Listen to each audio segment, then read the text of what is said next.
Welcome guys, welcome back to another video tutorial with me, Isabel.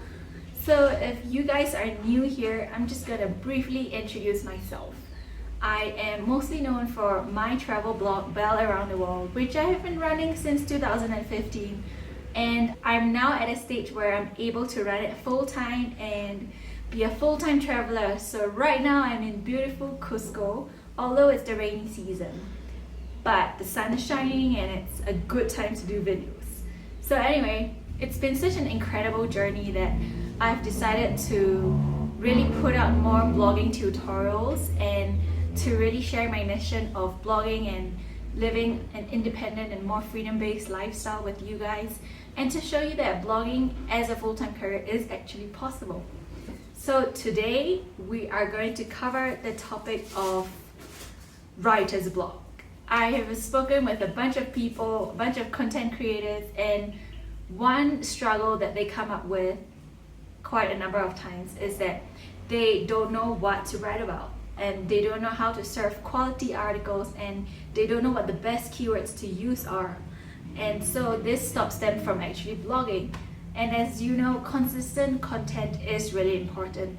If you missed my earlier video on repurposing content, I go into detail on why it's important to create consistent content, not just for the eyes of your readers, your potential readers, but also for Google, because it helps to position yourself as an authority expert in the subject matter that you speak about. From an SEO point of view, it's really important to have consistent content. Today we will go through a couple of tools that will hopefully banish your writer's block and help you come up with tons and tons of ideas related to your niche. So without further ado, there are two tools that I like to share with my students of my Skyrocket with SEO course, and two of them, they are all free. So one of it is called answerthepublic.com. You simply have to put in your target keyword that you want to talk about. So say I'm writing a travel post about Cusco, I could just type in Cusco and hit enter, and then it will populate 56 questions that people are asking about on Google, like how are Cusco and Machu Picchu connected? Why visit Cusco? Why was Cusco considered a rich city? And on it goes. How many days to visit Cusco? How far is Cusco to Machu Picchu? Yeah, and so you get a ton of different ideas when it comes to writing about Cusco. So if you were to specialize in Mexico travel, for example, you want to cover as many cities as possible. So you could just put in the city of Mexico into Answer the Public, and it will populate tons, 56 questions in this case, and 340 results for Cusco just from this single search. And so this could be a starting point as to the kinds of questions that your potential reader might be having in their minds. And so you want to think about answering some of these questions if they are relevant.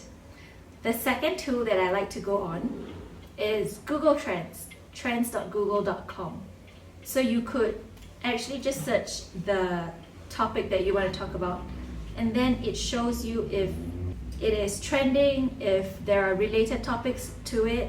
So when I search Cusco, Transformers in Cusco comes up. Maybe Cusco travel, museums in Cusco comes up. So yeah, these are also related queries that will come up when you go to Google Trends to search for the keyword that you want to talk about. The other method that I like to use when brainstorming, if you are looking at free ways to brainstorm some topics to write about, is simply go to Google search. So say I want to write about things to do in Cusco, right? So I'll first go to google.com and just type the potential topic that you want to write about. Say I wanted to do things to do in Cusco. Before you hit enter, don't hit enter yet. Before you hit enter, they populate a list of other long tail keyword ideas that you can talk about. So as you can see, when I type in things to do in Cusco, these search terms appear. Things to do in Cusco town, things to do in Cusco at night, things to do in Cusco while acclimatizing, things to do in Cusco in one day. So these are all very great long tail keywords to write, because things to do in Cusco is probably already oversaturated with tons of posts that higher domain authority blogs or websites have written about. So if I were to click on things to do in Cusco in one day, you probably have, it would not be such a competitive keyword phrase to rank.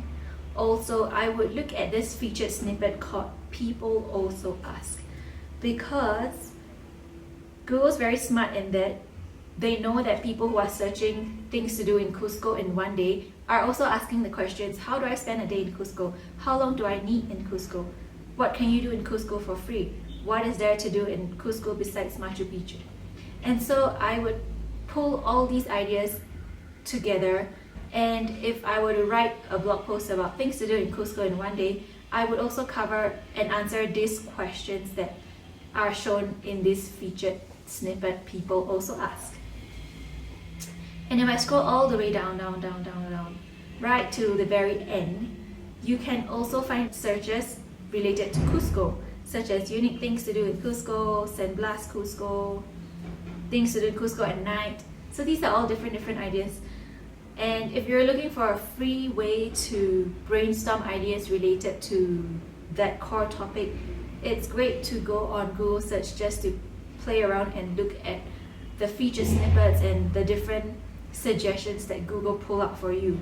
So yeah, I hope these 3 methods help you to brainstorm more keyword ideas for the core topic that you want to talk about, and gives you more ideas to write related to your core topic.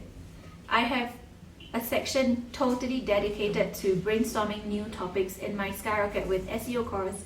If you're interested, you can check it out here at the bottom. If you enjoyed this video, I would really appreciate a like and subscribe.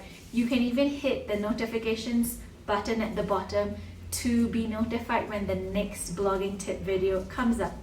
I look forward to seeing you in the next video. Ciao!